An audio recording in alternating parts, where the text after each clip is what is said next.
গাজা সংঘাত চলাকালে ইসরায়েলি প্রধানমন্ত্রী ও সাবেক প্রতিরক্ষা মন্ত্রীর বিরুদ্ধে যুদ্ধাপরাধের অভিযোগে গ্রেফতারি পরোয়ানা জারির পর নজিরবিহীন চাপের মুখে পড়েছে আন্তর্জাতিক অপরাধ আদালত আইসিসি।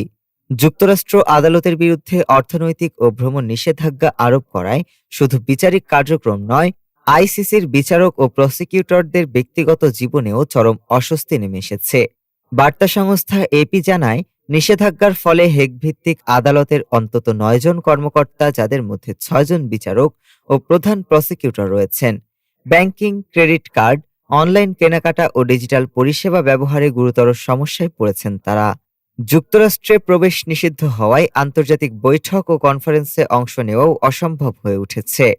কানাডীয় বিচারক কম্বারলি প্রোস্ট বলেন, এসব নিষেধাজ্ঞায় দৈনন্দিন জীবন সংকুচিত হয়ে যাচ্ছে এবং তাদের নাম এমন তালিকায় যুক্ত রয়েছে যেখানে সাধারণ সন্ত্রাসী বা গুরুতর অপরাধীদের রাখা হয়।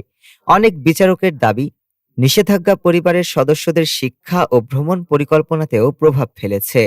এত চাপের মধ্যেও আইসিসির বিচারক ও প্রসিকিউটররা জানান, তারা আন্তর্জাতিক আইনের প্রতি দায়বদ্ধ থেকে তদন্ত ও বিচার প্রক্রিয়া চালিয়ে যাবেন। তাদের ভাষায়, রাজনৈতিক চাপ বা নিষেধাজ্ঞা ন্যায় বিচারের পথ রুদ্ধ করতে পারে না। ডেস্ক রিপোর্ট, আজ বার্তা।